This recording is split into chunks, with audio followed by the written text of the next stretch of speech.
Welcome. This is the February 23rd, 2026 Estes Park School District R3 Board of Education regular meeting. It is now 5:15 p.m. This meeting is called to order. Please stand for the Pledge of Allegiance. Pledge allegiance to the flag of the United States of America and to the republic for which it stands, one nation, under God, indivisible, with liberty and justice for all.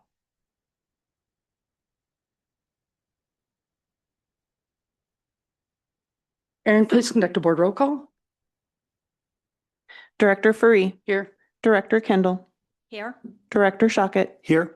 Director Widerski. Here. Director Wiss. Here. Moving on to approval agenda. Board members have agenda before you. This time we'll take any comments or amendment to the current agenda.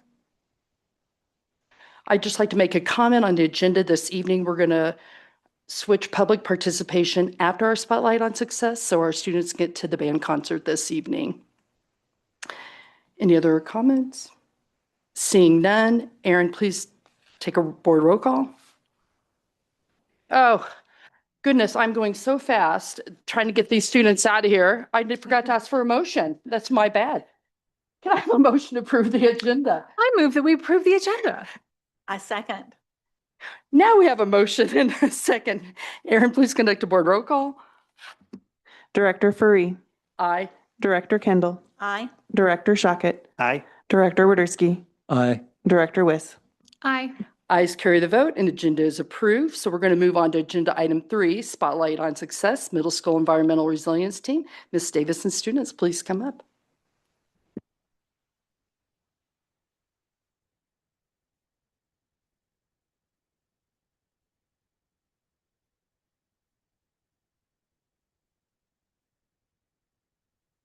There we go.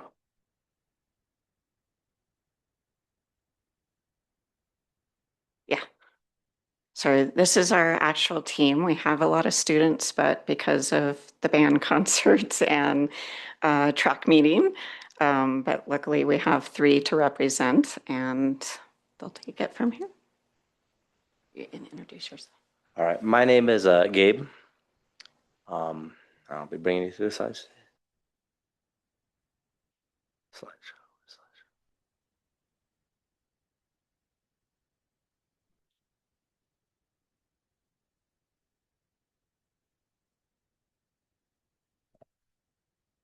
All right, this is our entire team right here. This is our trip to CMEX, where we observed their own landscaping and we got ideas for our landscaping in the front of our school. This is our idea for the front of the school that we got from CMEX.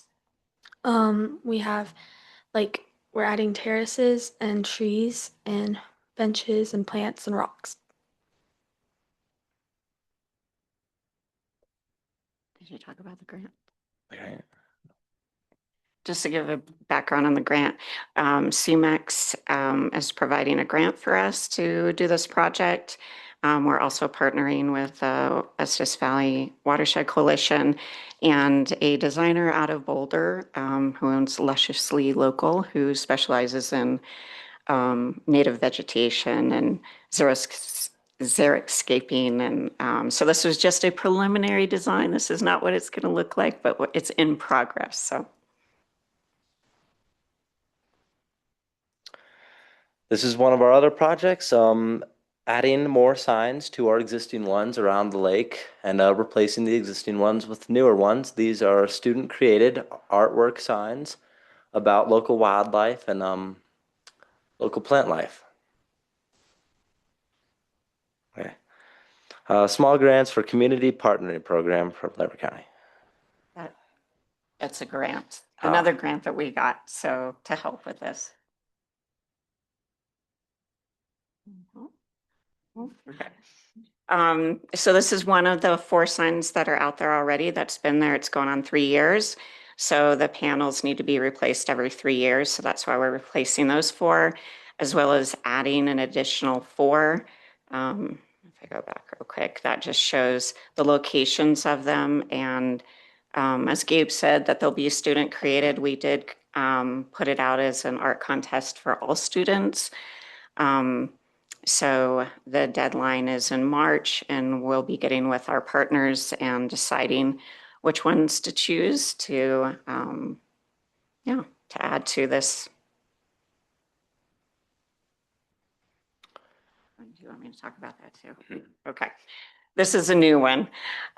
So Arts for Our Part, there was a student, a grad student at CSU that reached out to me about this project that she is spearheading called Respect the Rut. And she just, we just met like a week or so ago about this. I did put the website in there if you want to take a look. And it's just conservation efforts. She really wanted us to get involved as far as creating educational material for especially tourists on how to, respect the rut and the elk and the wildlife around us. So she's created this beautiful website that she's gathering information. She's actually partnering with the park as well. And so I kind of just told them about it. So like I said, it's a really new project, but in the spring, hopefully we'll get to go out in the park and add to this. And it kind of ties in with our signage as well. So we're going to see if we can just help her out with this.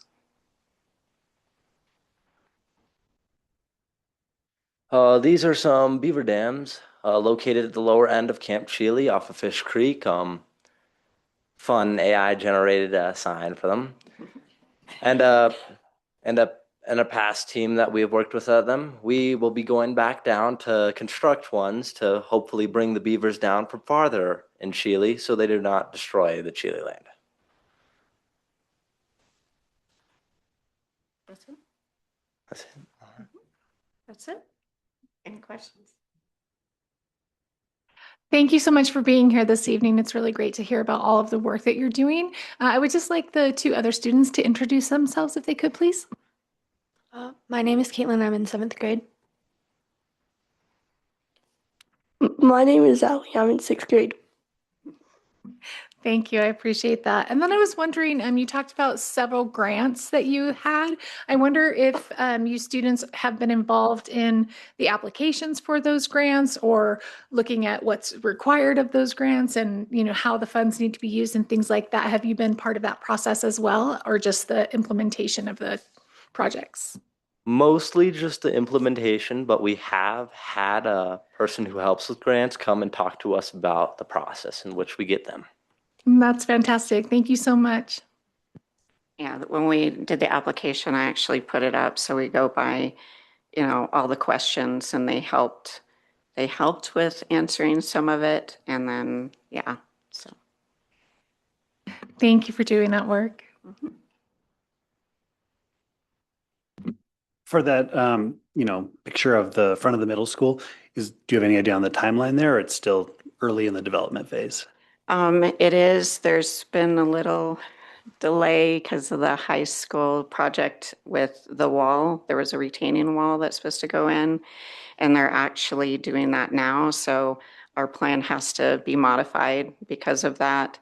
But our goal is to get all of the vegetation, hopefully by May, and start doing all of the work. We actually are now partnering with the high school students that are doing the wall, and they said that they would do any other kind of work that we need them to do. So, which is great because we were going to have someone come in and get rid of some of those really large boulders and stuff. But so it's going to be a really good partnership, and CMEX has been wonderful. They're going to be donating a lot of big stone, and then the vegetation will all come from lusciously local. Okay. So they're very excited about working with us. Great. Thanks. About how many hours do you think you guys put in of service for your environmental resiliency goals? I know, it seems like a lot. We start with one project, and then it gets out. Like last year, we did the Habitat for Humanity work, and it just someone else will contact us and say, oh, we need this, how about this? And they actually were the ones who brought up the middle school, the front of the they're like, what's going to be done with that? Can we work on it? So I got with Miss Greenway and she's like, oh, I'd love for them too. So they came up with that idea. And then this Fish Creek work has been ongoing. Like Gabe said, this was a group of students a few years ago, and then that beaver dam is so large now that they don't want them impeding in Camp Chile's area. So we did a lot of planting in Fish Creek and Brook Lane to help that preservation, and then that's where they're gonna do the beaver dam work. So it's, we always get asked to do something, and we're just mindful about their time.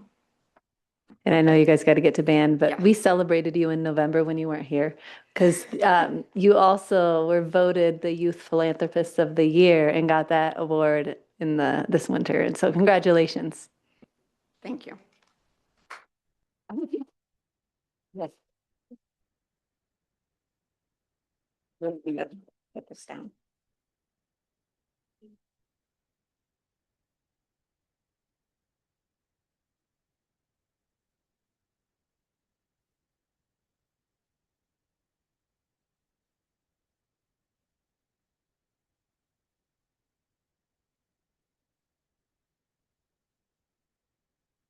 All right, moving on to agenda item 2, public participation. We have one speaker this evening, Sarah Bertucci. Come on up, please.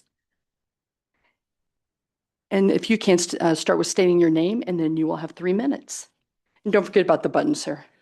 On the bottom of the base, there's a button to turn there you go. That's it. Got it. Thank you. So my name is Sarah Bertucci. I'm a parent and community member in the district.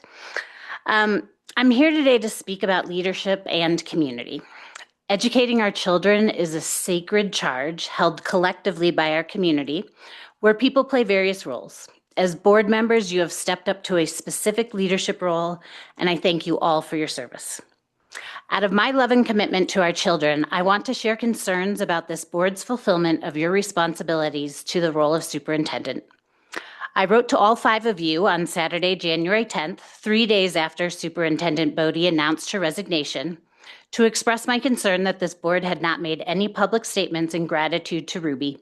She deserves this appreciation, and I was concerned about the board's silence and the message it sent to our community. It is now 47 days since her announcement, and I have yet to see any public appreciation of her from this board.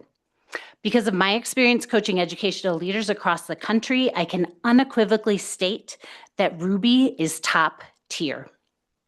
Under this board leadership, we have now lost 2 excellent superintendents in 4 years. I worry whether a future superintendent will have the kind of support from this board that will enable them to succeed. In terms of board engagement with parents and community members, I want to share that my email also detailed my offer to provide volunteer consulting services for a community-wide decision-making process, much like I provided when developing global outcomes for this district and multiple other districts across the country. 4 days after my email, I received a 1-sentence response from Board President Stacy Faree stating, I am aware of Superintendent Bodie's resignation, and it will be considered at a future meeting along with next steps. I was stunned. Only 1 response from all 5 board members, merely stating obvious facts. While I want to very clearly state that I expect no special treatment from this board, I am left wondering what this type of leadership response would mean for someone who had not spent 6 years facilitating professional development in the district, who hadn't served on DAC, who didn't have my degrees or experience, or who didn't speak English confidently. I felt despondent. Leadership is hard. We all make mistakes, and I understand that, and I will continue to give you my full support and participation. I have 3 requests. 1, a public apology for not yet appreciating Superintendent Bodie, accompanied by your public gratitude for her. Number 2, a hiring process for superintendent where stakeholders have true power, including representation at the first round interviews rather than conducting them in executive session. And 3, a commitment to respond to your constituents' input and offers with care and transparency. I'm imploring all of you to reflect on the reasons you became a board member, and I'm asking you to check in with yourself about how you will be your most courageous and principled selves in your sacred charge to educate our children. Thank you. Your I am time is doing up. a similar reflection myself, and that is why I'm here today. Thank you.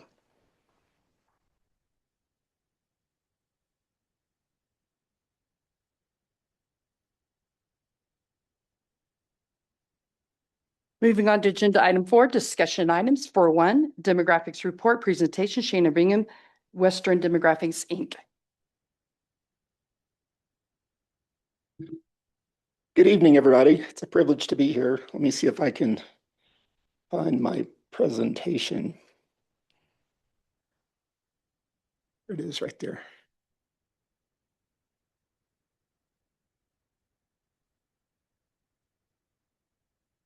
Is there a presentation mode or just leave it like that?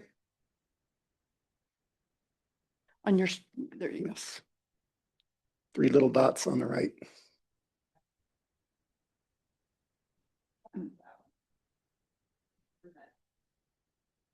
Very good. Well, good evening, everybody. I'm Shannon Bingham. I own a company called Western Demographics. I work all over the Western US doing demographic studies and management consulting and change management for school districts. I've worked for a couple of hundred districts in the last 43 years and lived in Lyons for about 20 years ago, until about 3 years ago, and subsequently moved to Salida and fished here 3 nights a week. Had a flashback this evening of shattering my left hand in the Big Thompson about 10 years ago and walking into the ER with my waders on and asking for treatment and being very favorably treated as a wet person. But I feel like I know your community fairly well. And I have a presentation that pretty much suggests that we will have stable enrollment here for the next 5 to 8 years. And we have quite a few agencies that are working very hard to provide affordable housing that could bring additional families to the community. But nationally, school districts are facing a real once-in-a-century generational change with young families having smaller families or no families at all. So in the age category of young millennials and older Gen Z young adults, the Gen Z young adults, 1 in 4 are saying they have no plan to have children. So we are seeing some real changes regarding what our expectations should be of incoming raw material for public school districts. So I have about 20 active engagements right now, and with the exception of 3, we're all looking at declining enrollment circumstances. In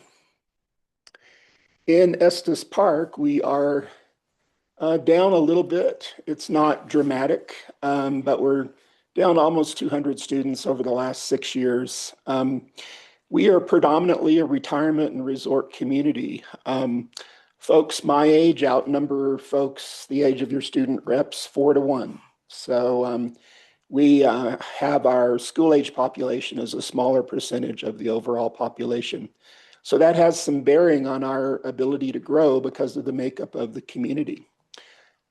Population in all age groups has been relatively stable and has increased recently in the last 4 years. So we are bringing more folks into town, ages 0 through 85 plus, but the school age component of that has gone down a little bit. Births have declined in the district during the past decade. We look just like almost every other school district in the state from the standpoint of our birth profile. So moms with a Estes Park School District address, we are having fewer babies born every year. So we're counting the children that live inside of the school district boundary, whether the parent had used a hospital in Fort Collins or Denver or whatever. It's all based on counting who is local. We are exporting kids. We exported 146 this year, and we imported about 40 some odd. Online schools statewide are snapping up enrollment like crazy. So Ed Re-envision BOCES now has 13,500 kids. Goal Academy, which is underwritten by Falcon 49, has 8,000. And Byers School District is in partnership with 6 commercial online providers, and they have 6,000 kids in a community with 500 or 600 people in it. So it's kind of a lopsided situation, but that's happening all over the country. The pandemic familiarized young adults with a couple of ideas. One, that school could be experienced online, in some cases on your phone.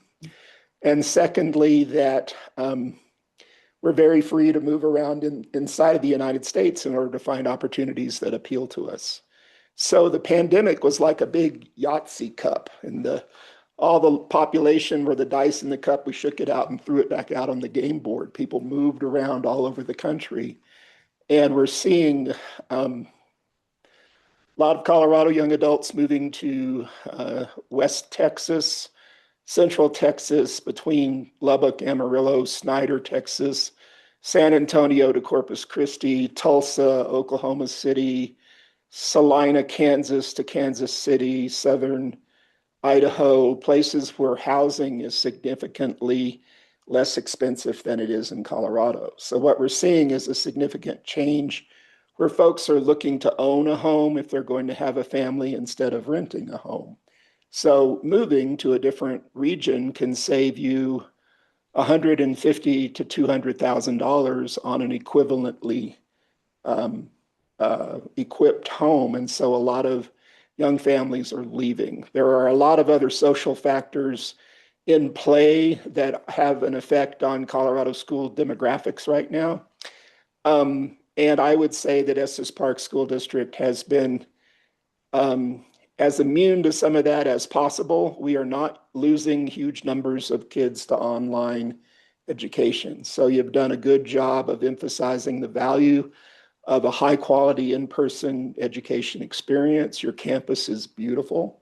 I live in Salida now, and we're also one elementary, one middle school, one high school. It's a constant struggle to hang on the kids.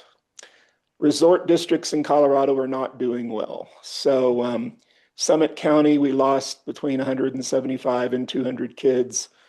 Eagle County School District, we lost a couple hundred. Roaring Fork, we lost 150.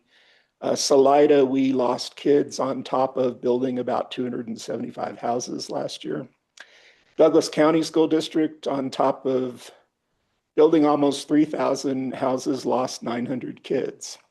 So even in places where we're adding a lot of new housing, we're still losing children because 99% of the housing stock in any given year is existing housing, while 1% may be the new stuff. So even though we're putting affordable housing online and our municipal agencies are doing an extremely good job of figuring out any way that we can put affordable housing online, we have to put a lot of it online in order to make much of a dent in the student population. Converting hotels and motels seems to be the best way to get affordable housing as quickly as possible. Buying small lodging properties and converting it into school district staff is something that we're seeing happening quite a bit. We just did one of those in Durango where we were also down 150 kids. So lots going on with change that isn't necessarily new housing oriented. The magnitude of what we had planned for affordable housing during the next 5 years will only make a small impact on the student population. So pretty much I think we're going to be relatively localized, but because we have retained kids so well and a lot of families are seeing the value of raising children in a community like Estes Park, I think we're probably going to hold on to a stable enrollment, although we will decline at elementary and grow in secondary, and those will offset somewhat. Here's our population over time. We had 11,900 folks back in 2010. We rose up to about 13,600 in 2020, and we've declined a little bit since then, but the census is not what it used to be. So the usable moral of this story is that we've probably grown by about 400 people over the past 14 years.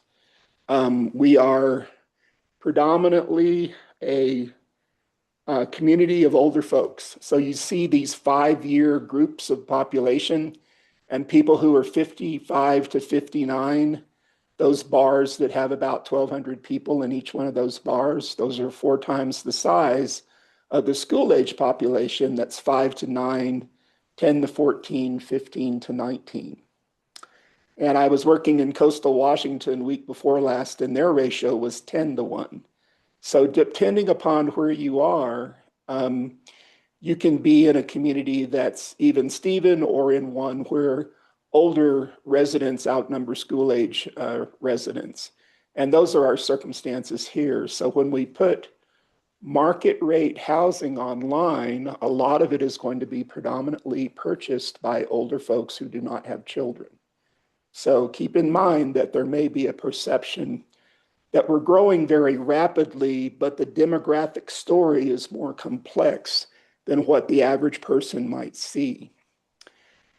From the Colorado Department of Public Health, our 2024 birth count was 75, up from 52 last year, which was really good news. But the overall trend line through that graphic is that dotted line that shows we are more or less on a downward vector. And if we look at population since, or births since 2016, we would be on a slightly more dramatic downward vector than that. Now, birth data is always volatile, especially in a small community like Estes Park School District, because of small sample size volatility. Those of you who are statistical science oriented will know what I mean by that. We have a smaller group of people, so a lot of these individual grades and individual birth cohorts are going to be different year to year.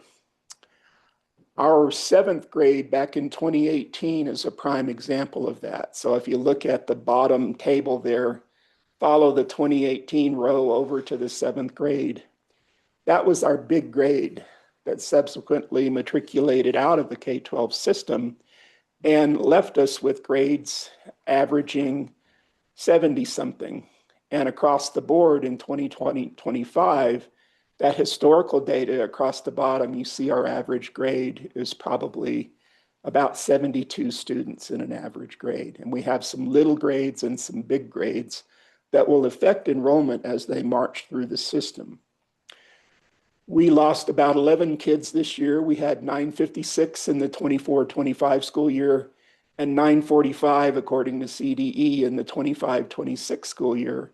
So that brought us down by about 11 kids. And relative to what has happened to everyone else, we did really, really well holding on to kids. So that's commendable. Grade sizes, though, over that 6-7 year period, every grade is smaller than it has been historically. I believe this is flattened out. I think the generational change that's going to affect the district has stabilized, and the local jurisdictions are working very hard to put affordable housing online. But being somebody that had dinner in Estes Park 3 nights a week for about 15 years, a lot of folks tell me it's expensive to live here. And so we have to keep in mind that that's going to be something that will be a gatekeeper for young families being able to afford to live in Estes Park. And that's just the reality of our local circumstances. Exporting kids, we exported 146 this year. So we're up from 122 in school year 24-25.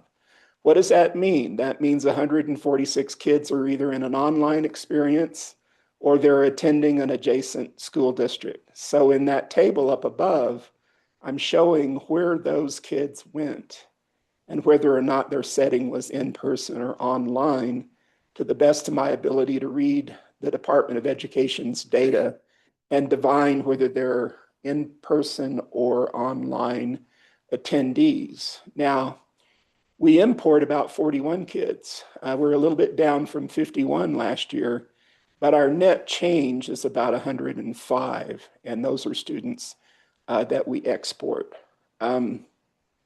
Give and take among Colorado school districts is rampant this year. Everybody's competing with everybody else for enrollment because every child has between $11,500 and $14,000 in their front pocket, $12,000 to $14,000 each. So if we lose 100 kids, that's $1 million. So the competitive behaviors among Colorado school districts have kind of reached a crescendo. Some districts are exporting 3,000 to 5,000 students. So I work all over the state and I'm seeing a lot of movement between school districts. But given our circumstances, those online categories, we only lost 8 to Education Re-envisioned BOCES.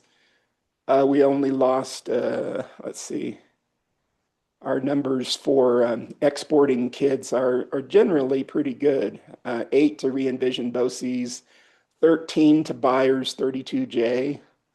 And that district, their providers show kids taking school on a tablet or a phone. It's disturbing to see what they're suggesting in their marketing. Charter School Institute are the state-sponsored charters. We lost 12. And then UC Thompson at 11. And D49 is Goal Academy, which is an online high school that claims to be for at-risk kids predominantly. They are opening drop-in centers all over the state. They just opened one in Greeley next to the mall. But we're doing pretty well. Some of my districts lost a couple hundred more than they lost last year as far as exported kids to online. Affordable housing, we have quite a bit going on around the community. The city really did careful exploration of what they have coming up for the next 5 years and what they think is the most realistic. Between the El Paso County Housing Authority, Habitat for Humanity, and the town government, I'm showing probably about 189 units that are currently entitled that will be absorbed during the next 5 years. Now, again, if you do the math, that's about 35 units a year, which isn't really going to bump enrollment very much, but they will backfill the kids that we are losing to generational change. So as families get smaller, school enrollments are like a galvanized bucket with holes in it, and it leaks unless you pour more water into it. So the more water is more new housing, more new affordable housing.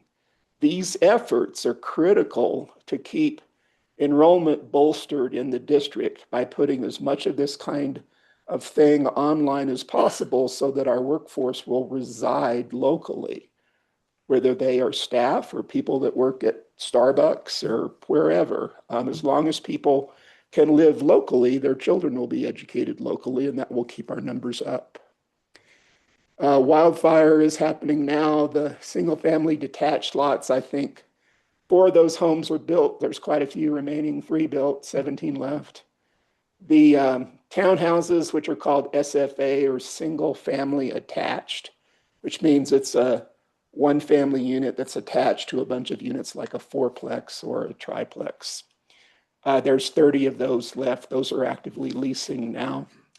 Fish hatchery is the big project that we think will have some kids. I went up there and looked at that.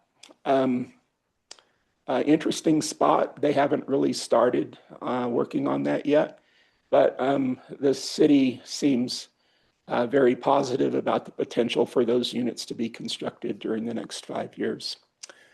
Smaller projects are listed there as well. I'm sure I've missed a couple, but I tried to give all 3 agencies a solid 4 weeks to respond to me, and I think they worked hard to give me a credible response.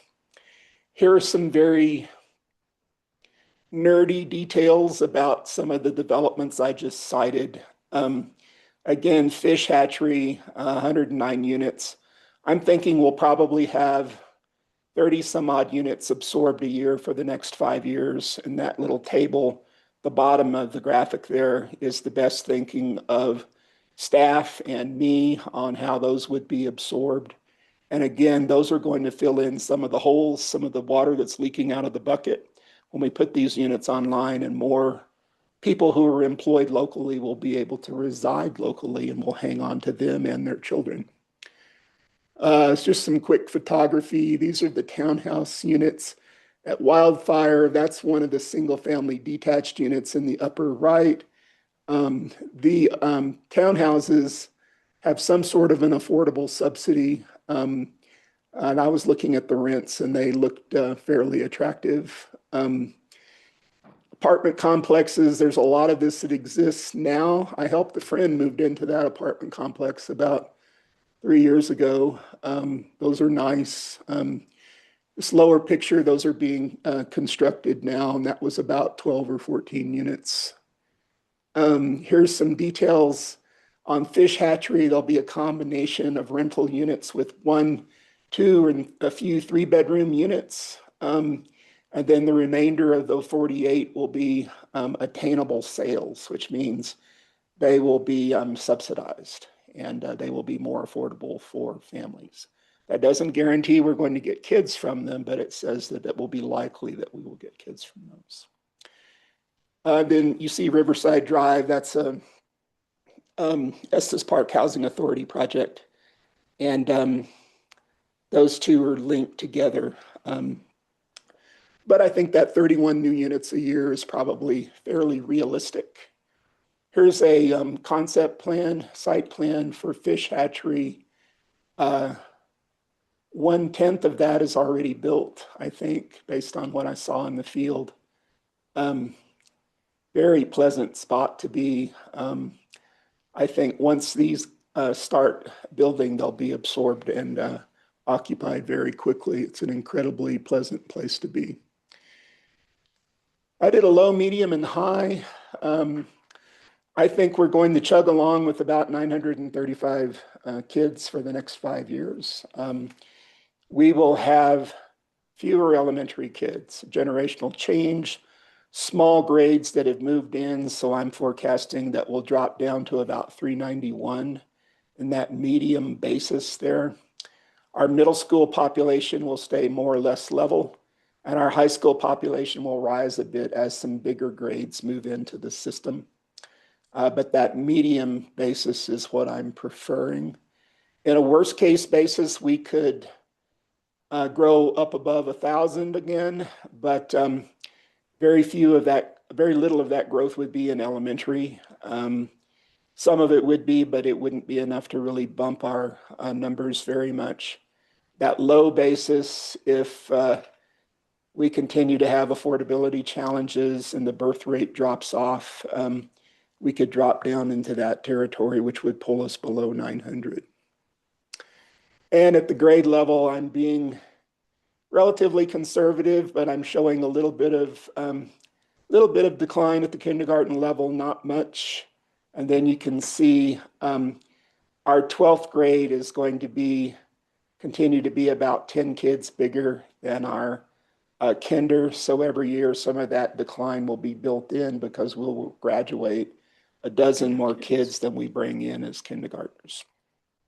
So that's my presentation. I'm delighted to respond to any questions that you may have or requests for further research that you feel might be pertinent. And thank you for your attention. Any questions? Go ahead. This is a broad question. So looking at the national trend, are we comparatively, I know that's hard to do, but statistically, can we compare to what's happening nationwide? I think we're anomalous in a good way. I think because of the attractiveness of this community, a lot of folks want to live here. The craziness on the Front Range finally drove me to Salida. And a lot of people see communities like Estes Park as a refuge. especially if you have school-age children. I drove through 3 fatalities, 3 accidents, traffic accidents coming home late from the airport over about a 36-month period. And that was the last straw. So I just said, I'm getting out of here and moved to Salida. Now I continue to work all up and down the Front Range, but you know, that's not where I sleep at night. I sleep in a community very much like this. And when I interview young parents who have moved, and I look at focus group data, they're saying they're looking for places like this.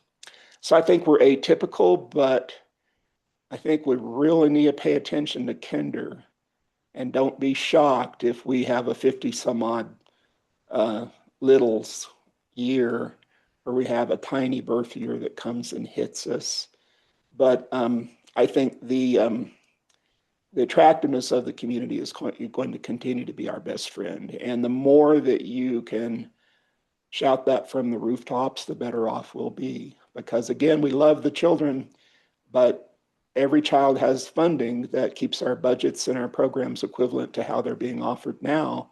And we want to hang on to our level of service. And I've spent my whole week dealing with level of service issues due to declining enrollment in 5 different school districts, the most profound of which being Anchorage, where we're 92 million bucks short, unexpected.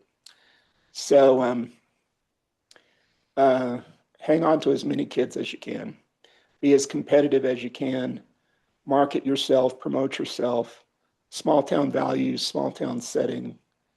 And at some point, if you start losing kids to online, having your own internal online program may be something that would be attractive, because you'll at least keep those kids on your balance sheet, as opposed to losing them to Ed Re-envision BOCES, Byers School District, or Goal Academy, which are the 3 big villains in enrollment loss at the moment.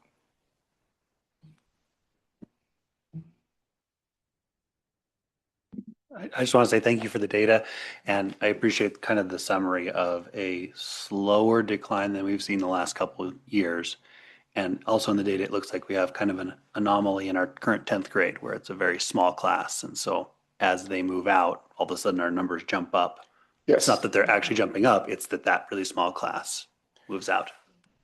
And that's that kind of small sample size volatility. And, you know, I'm always careful with kinder. Sometimes, like in your case, if I were to see 53 kindergarten kids next year, I wouldn't automatically forecast 49 the following year. It's just that it's a little bit of a roller coaster ride, just like looking at your birth data. So here's your birth data. See how we zigzag back and forth quite a bit. So and there's the correlations aren't always perfect. So you have to be a little bit careful when you get down into samples this small, but this helps you see that between this year and last, there was a 23 baby swing, almost 30% as far as the size of that incoming cohort.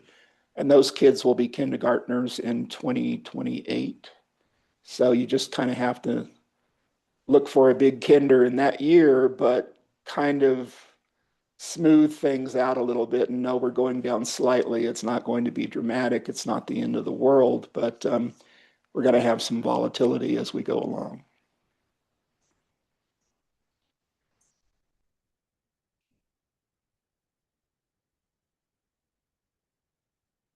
Thank you very much. You're most welcome. It's a privilege to be here. It's good to go home without going to the hospital first. Great plan. Moving on to agenda item 4.2, Superintendent Council Report. Gentlemen.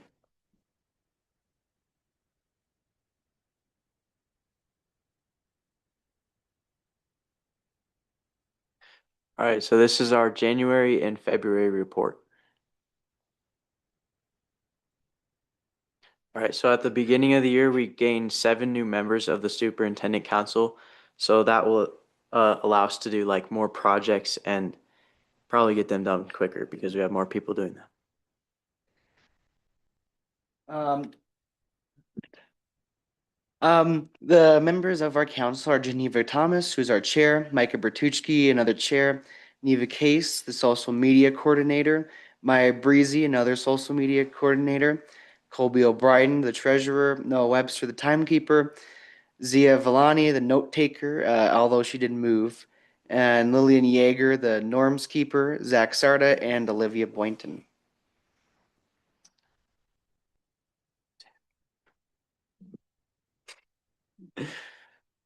Our focus for this year in Superintendent Council is to increase school pride and the culture and give the student body a contact point to the board.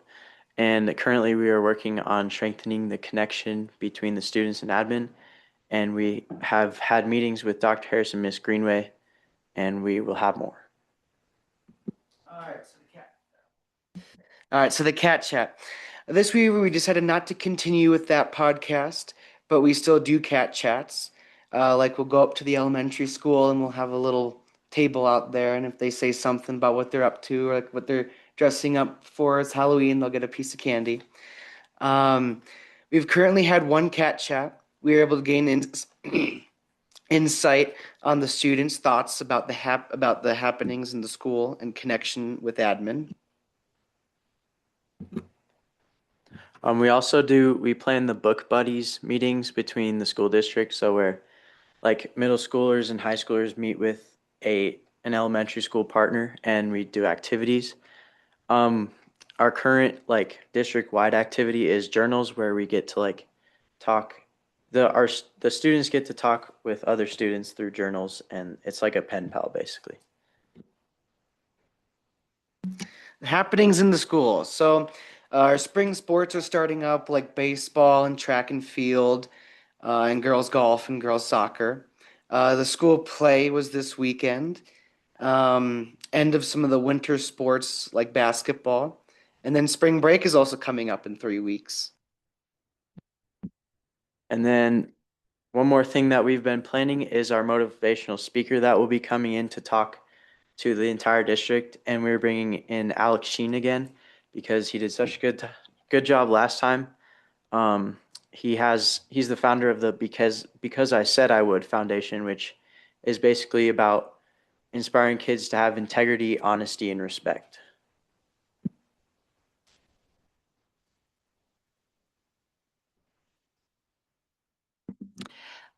Thanks for being here and thank you for your report. I'm wondering how many exchanges you have had with the journals, and can you just tell me a little bit more about how that's going? We've had a couple. We sometimes it gets mixed up because we have to like bring them from elementary school to high school, and sometimes they get lost or something. But yeah, I think we've had the high schoolers write in them, and then we brought them down to the elementary schoolers for them to see, and then I think they're writing them in them right now, and then soon we'll deliver them back. What's the next Bobcat Buddy activity that you're going to do with the students getting together? Well, it's going to happen pretty soon, we think. But I don't know exactly. Field day. So we reached out to do a field day with the 3 elementary school PE teachers. We asked them if they had any equipment. Miss Wharton kind of said she's all on board and ready to go. But I haven't heard back from Coach B or from Mr. Davis yet. So I'm waiting for a response for them. But hopefully they'll respond soon. I might reach out to them a 3rd time. And I guess, just trying to be patient with them. I know people are busy. Don't want to be a bother. Field day will be fun. Oh, it'll be great. It'll snow.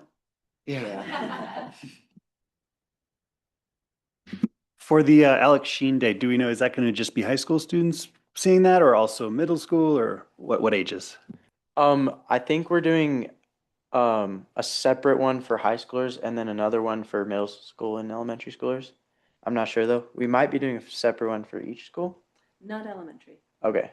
So it's middle and elementary. Okay. Yeah. So we'll do the 2 separate speeches. Do we know with him already coming once, does he change his message a little bit?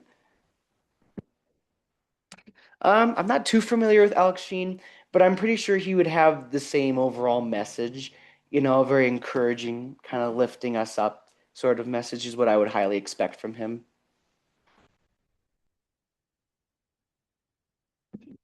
He scheduled a Zoom call with you guys. Yeah. You'll be able to talk about that when you have that meeting with him. I think since the last time he came, it's probably like developed more. His speech has, and like his foundation probably. So he'll probably talk about the new stuff that he's been doing, but like he said, it'll probably be the same message.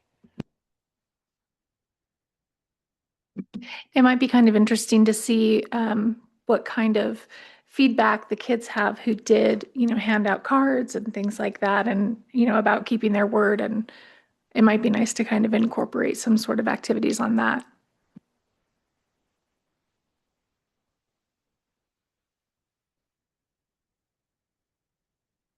Thank you. Moving on to agenda item 4.3, Superintendent Report, Superintendent Bodie. All right, good evening, everyone. I want to start my superintendent report by welcoming Chris Douglas to our team. You might notice there's an extra person on the dais today, and that's Chris, and she has started training with us. There will be 3 weeks of overlap where she will be learning all the things, and tonight she's learning all about the dais and how to operate it and run board meetings. So we're really grateful for her to come on board. Erin's last day with us will be the 13th of March. And so welcome, Chris. She'll be my new executive assistant and then secretary to the Board of Education. All right, so updates for facilities so far. At our combined master planning committee and long range planning committee meeting, we had that February 9th this month. Our architectural partners at RB+B, they guided the group through a structured feedback process. We pretty well spent the entire meeting, nearly an hour and a half to an hour and 40 minutes, looking and giving feedback on about 8 different conceptual designs. They're going to take all of those reactions and all of that input and gather all of those ideas and possibilities, and they are going to work on paring that down to fewer options to get more feedback. Part of the process. So now they're synthesizing that feedback. They're narrowing down those concepts to more refined ideas and concepts. And then they'll come back again with those. Their next meeting will be this next month. It's March 9th, I believe. This first week of March. They'll be meeting with that smaller master planning committee, which is a subgroup of lots of members from the long range planning committee, as well as district staff. So they'll be meeting with us this week to share the results of that. But in addition to those meetings, they also met with 25 students. Were you guys involved in that? I don't think you were there. Yeah, they had gathered high school students, middle school students, and elementary students. And there were 25 that came to the boardroom. They met with the architects and they did the similar feedback process. They shared what matters most to them and shared that with the architects so they consider that student input in their redesign of the buildings on campus. Their input was also laid out so the adult members of our master planning and long-range planning committee could see the student feedback. We also have 4 student reps on that committee too. And so, yeah, lots of feedback is going into all of this process right now. We're in the middle of it. We're also going to be developing a dedicated page on our district website where community members can access updates and track our progress on the facilities master plan. So that's under construction right now, and we'll be unveiling that soon. On February 12th, the Colorado Department of Public Health and Environment conducted an inspection for our preschool program. Our Park Place preschool is actually what our preschool is called. I don't know if you knew that. They have their own name. And so we're pleased to say that our licensing recommendation was approved by them. The inspection did identify several action items for improvement that we're working on right now. That includes adjusting the sink water temperatures to meet the 85-degree Fahrenheit requirement, updating our radon testing, which is scheduled already, and submitting a formal plan to ensure sanitizer ratios are regularly monitored by all of our custodial staff. So we appreciate our preschool staff and our custodial team over at the elementary building for their continued diligence in meeting the requirements to operate our preschool program, and we're happy that we were approved. For finance updates, through the facilities master planning process that we're undergoing, we've been advised to pause plans for the full locker room renovation this spring. You may remember we had set aside, I know, we're going to make some updates, but not the full shebang. You might remember we had set aside, I don't know if it was 1.6 million in our capital, specifically a high number for this project. The money's not going anywhere, and we're still going to be renovating all of our facilities with this master plan. But right now, they think it'd be wise and fiscally responsible to delay the major renovation until we have a clearer long-term direction for our entire campus. But we will, capital funds that are budgeted, instead of proceeding with the full renovation at this time, we'll complete some of those necessary low-cost improvements to address immediate improvements that can't wait, like bench replacement and things like that, that we just really need to put an effort into repairing or fixing or updating. But with that said, it opens the possibility of allowing us to relocate remaining capital funds towards some other emerging deferred maintenance needs across the district that have arisen, like sprinklers breaking last week at the elementary, or maybe that was the week before, and those things that come up. So that gives us more wiggle room. For family and community engagement, we concluded our Guiding Good Choices parenting classes last week. This program is funded through our partnership with the Prevention Research Center at Colorado State University, and it's paid for by the opioid abatement money that our county was granted and then gave to schools.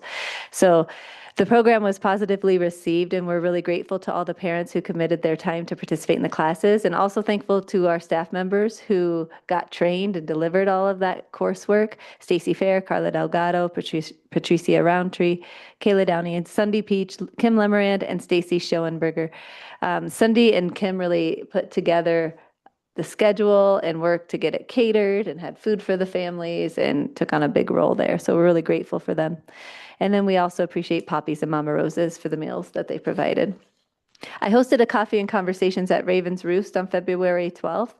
These are informal gatherings that just provide an opportunity for open dialogue with community members. The next one will be held at the Senior Center on April 7th at 11:45 a.m. Additionally, you might have seen I published a mid-year strategic plan update highlighting key data points that we monitor as part of our continuous improvement efforts. As part of our strategic plan, we have specific data that we consistently monitor, and at mid-year, we pull that data together and I give an update. As I shared in last month's report, I remain incredibly proud of the progress that we've made, and our data reflects this progress, and really appreciative of all the efforts of students, staff, families, and the broader community too for supporting our schools. As far as focus area highlights, we approach the end of third quarter. We're preparing for spring break. We only have, counting this week, 3 more weeks until the end of our third quarter. The school year is moving really fast. And so because of that, our schools right now are preparing the students for upcoming student-led conferences. This work directly aligns to the 2 key priorities in our strategic plan, making learning real and relevant, and strengthening student ownership of their learning. So they're working to put students as leaders of their learning, to talk about their progress and their skills. And you guys ready for your student-led conference? You will be. They will be in 2 weeks. Those take place the week before spring break. That's when they got to be ready for them. So they provide that intentional opportunity for students to reflect on their progress, self-assess their competencies and skills, and then communicate that growth to their parents and teachers. And then parents and teachers get to ask them questions.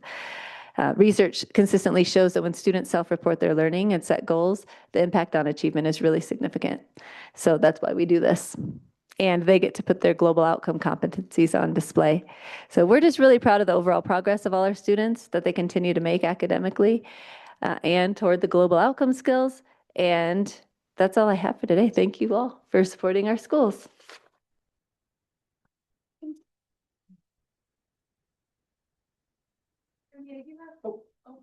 Oh, Thank you.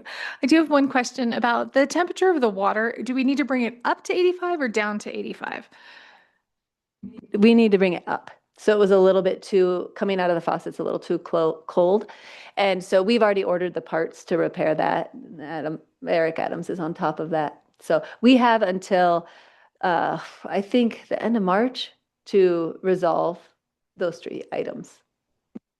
Thank you. I just wanted to make sure there wasn't a scalding hazard present for the children. So thank you.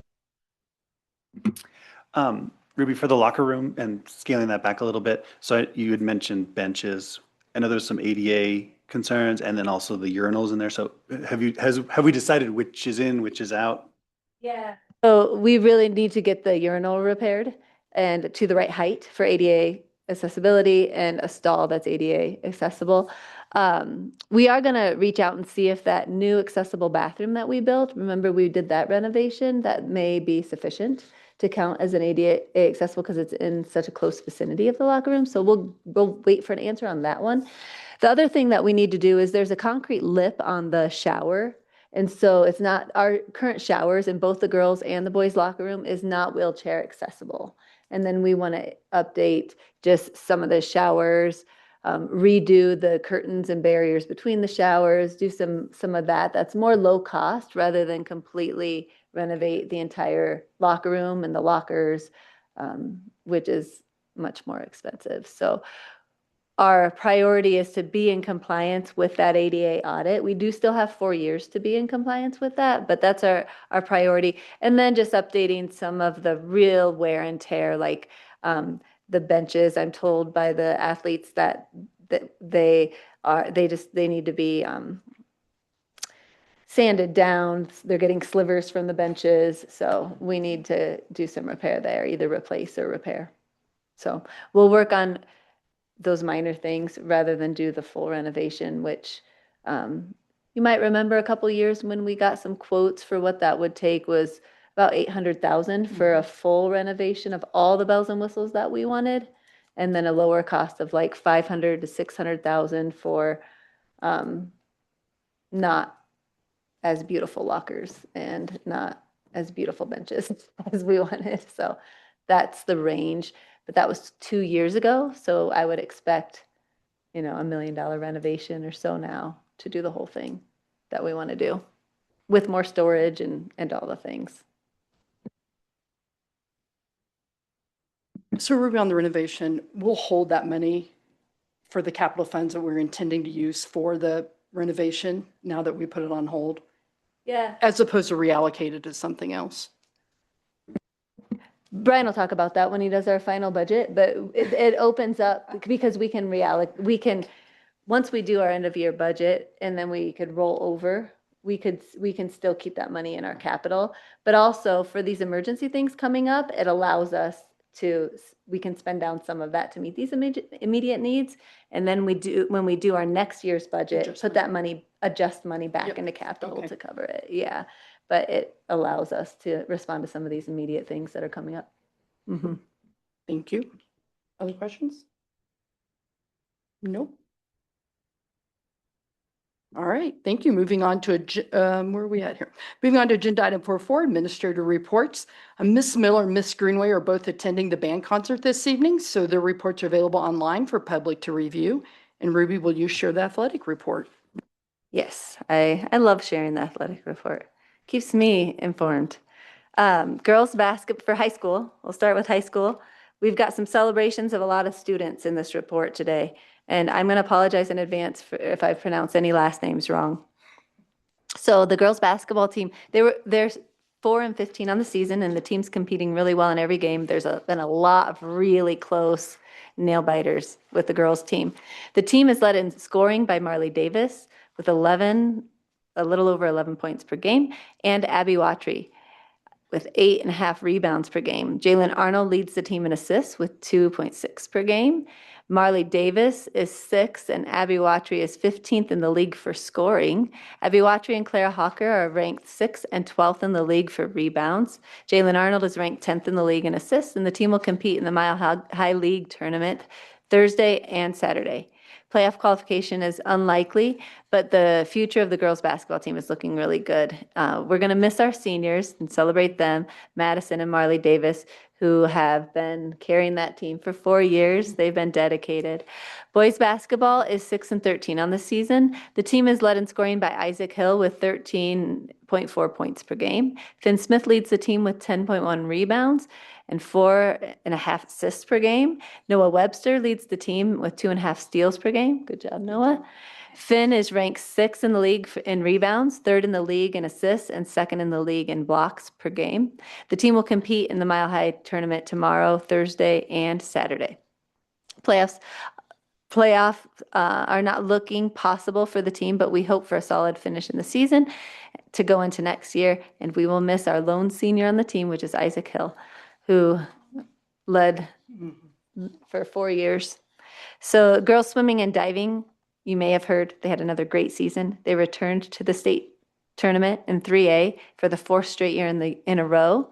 They competed February 13th and 14th, Valentine's Day competition.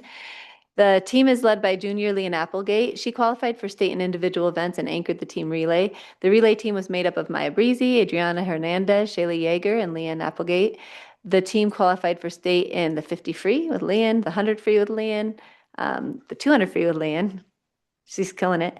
The 200 free relay, that was Maya, Adriana, Shayla, and Leanne. And then the 200 medley relay, same swimmers.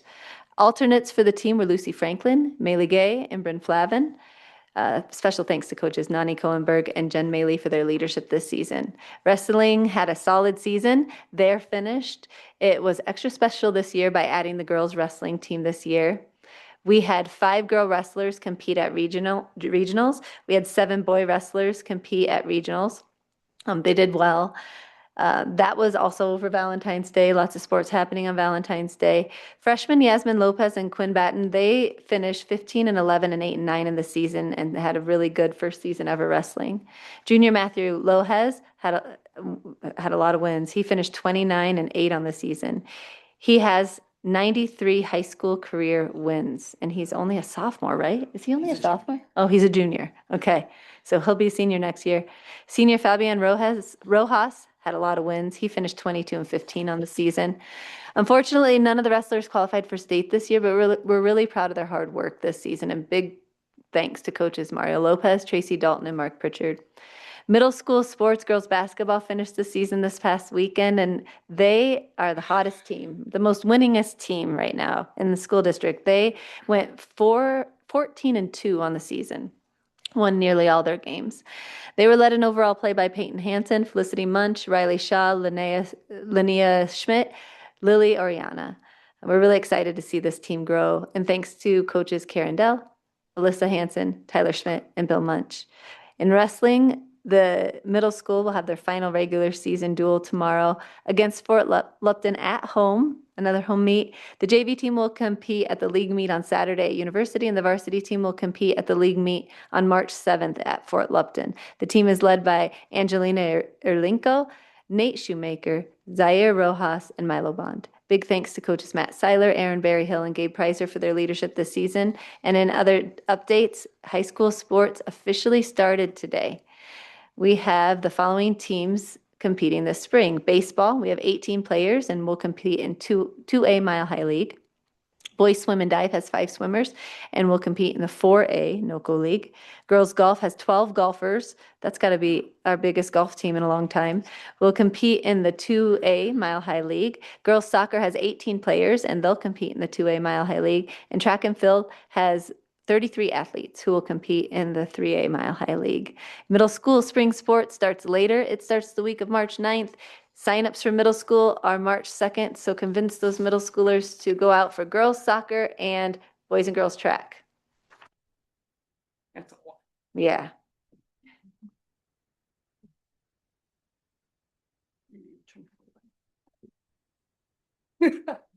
This is specifically for Aaron Miller, who graduated from the University of North Carolina.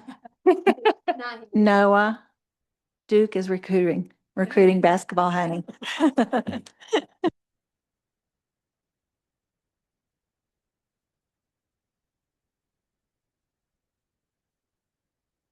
You. Moving on to agenda item 4.5, board reports. Ms. Kendall. I attended the elementary accountability meeting. We went over data for the mid-year, and we also went over the prospective surveys. In addition to that, I have something I need to share.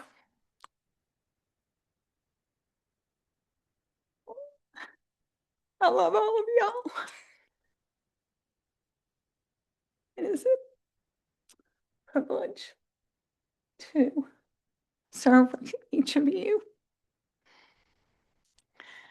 Dear Estes Park School District community, it is with a heavy heart that I share my decision to step down from my role as a member of the Board of Education of Estes Park School District effective February 24th, 2026.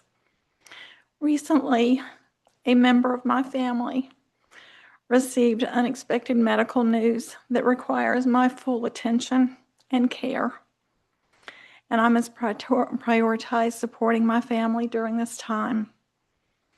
Serving on the Board of Education has been truly one of the greatest honors and joys of my life and my educational career. I've been welcomed and embraced by this school community in ways that I never have anticipated.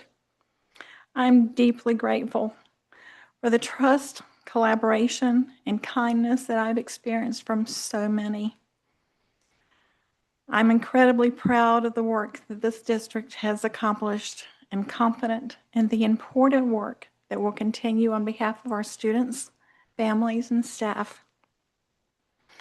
While this decision comes sooner and more unexpectedly than I had hoped, please know that it was made thoughtfully and with great care. Life is a series of moments, and I'm thankful, so very thankful, to have shared these moments of my life with each of you. Thank you for your understanding, your support, and for allowing me the privilege of serving this remarkable Estes Park community. Your thoughts and prayers for our family are greatly appreciated. With deepest gratitude, Ava Kendall. I love y'all.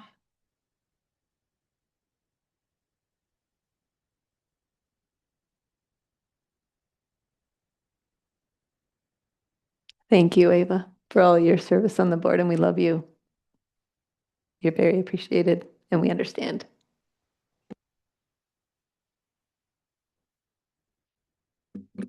And that understanding and respect is something that I've seen throughout this community and this district, and we need to be sure that we continue to embrace that.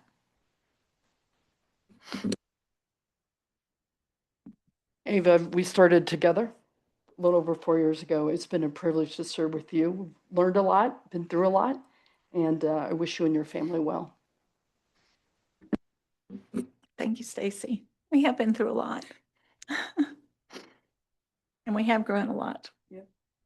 And I'm appreciative of your service with being president. It's a lot of hours.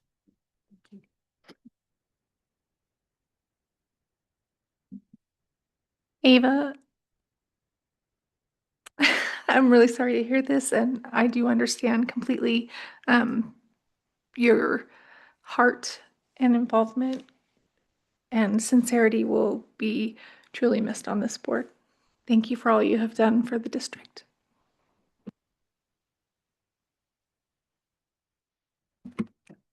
Yeah, thank you, Ava, for all the time and dedication to the district and all you've taught me over the last few years. Thank you.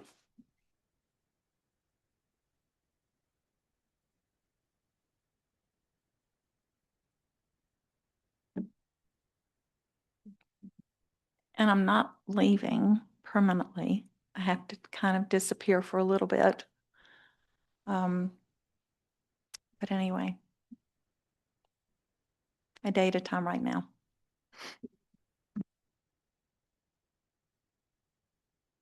Thank you. Director Shockett? All right, kind of hard to follow up on that one.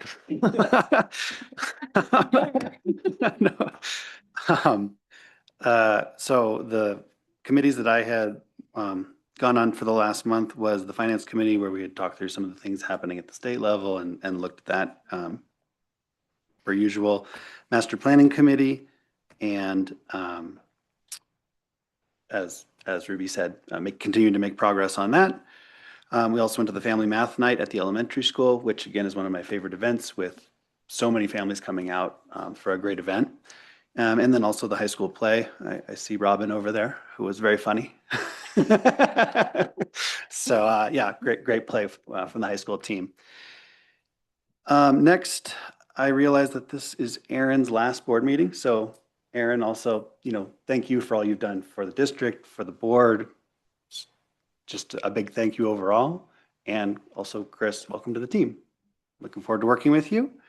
And then last thing to say about the superintendent search. We have 3 days, Thursday, Friday, and Saturday coming up where HYA will be in the district. They have sessions in the morning, they have sessions in the evening, lots of opportunities to share your input in person or in the online survey. So please take advantage for everyone in our community on that.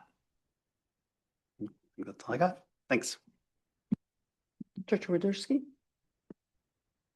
Yeah, I went to the financial too, and that was very interesting how everything works. It was kind of mind-boggling. It's going to take me a while to find out all this, and I enjoyed the play very much. We went to that, and what gets me is how can you had to think all your lines through that whole hour and a half. That was amazing, and I liked the way you guys performed because you acted the way they should be acted. I mean, you made the character come real, and that was an awesome play.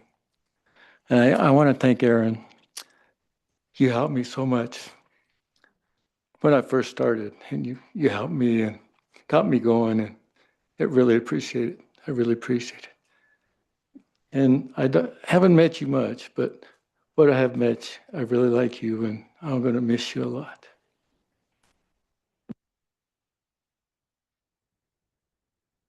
Director Wiss?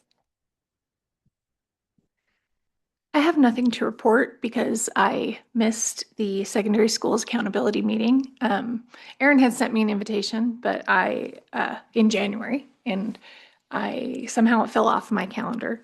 But that opened up a conversation with Sonia about communicating more about the secondary schools committee meeting and how we're getting the word out and making sure that everyone knows, and making sure that these meetings are not an afterthought for any of us. So we did have that conversation. Aaron, thank you for stepping into the role of board secretary and Ruby's assistant. You did so much for that position. You did a lot, and I want you to know that it was greatly appreciated and that the foundation that you built is going to continue on, even as you continue on, and I wish you the best always. Thank you. And for me, I attended the district accountability meeting, and we discussed, the discussion focused on the district perception survey, which is only improving. So I'm so appreciative of that. And Aaron, I've known Aaron forever, it seems like. Taught my kids and knew her as math teachers, and now is this role. And it's just been so much fun to work with you and know you over the years and all your hard work and dedication. And it shows every day, and what you put in and what you brought and the changes you brought to this position has only helped this board become better. And that's thanks to you. I appreciate that. And Chris, welcome. Excited to start working with you. Oh, Aaron, this is hard. Wow. You have added so much to my life, both personally and professionally. There are very few people that I know that know how to listen. They like to listen to themselves more than they like to truly listen. And you are that person. You have so many wonderful attributes that have contributed greatly to our school district, to how you have worked with Ruby. I have seen both of you in action.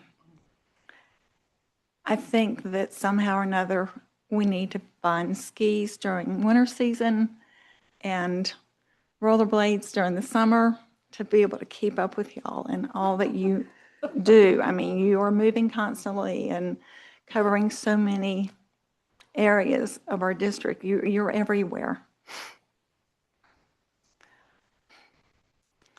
Not many people know this, and I'm going to go ahead and share. But just on a personal note, I have a huge Christmas tree. And Erin came over to my house and helped me get it down. I couldn't handle it by myself. She's just that type of a person. She's a giver. And a lot of people their conversations revolve around me, me, me. And I don't see that in Erin. She has a heart for sharing and giving and caring for others. I've never heard her call attention to herself or want attention drawn to her. And I know this is hard for her to sit and listen to this, but it truly needs to be said because she's the person that has held so much together in our district. And not just in the office, but I know she's affected our kids' lives. Teaching is a hard job, but it's a job with heart. And I didn't know you as a teacher, but just knowing you as a person, I know that you have that heart for teaching as well, and that you have grown and given such a wonderful positive influence in all the lives that you've touched. And I wish you the best, because I could keep going on and on. Y'all know me.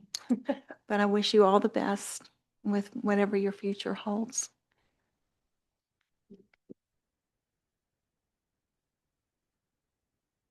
None of this was on the agenda.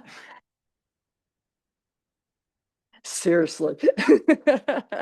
But it needs to be said. Yeah.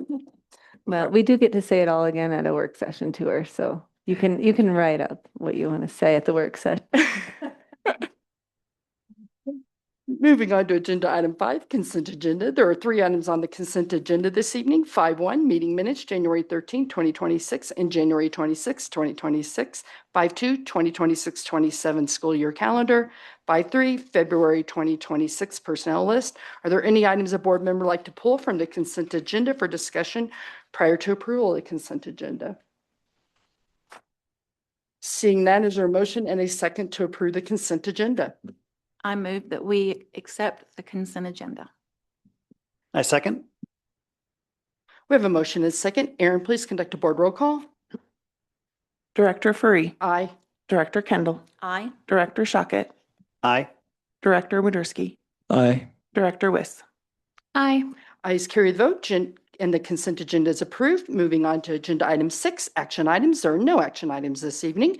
Moving on to agenda item 7, upcoming meetings. The board work session is March 10th, 2026, 3:30 p.m. at the admin building. Moving on to agenda item 8, adjournment. Would a board member make a motion to adjourn? I move that we adjourn. There's a second. I second. Thank you. Thank you, everyone.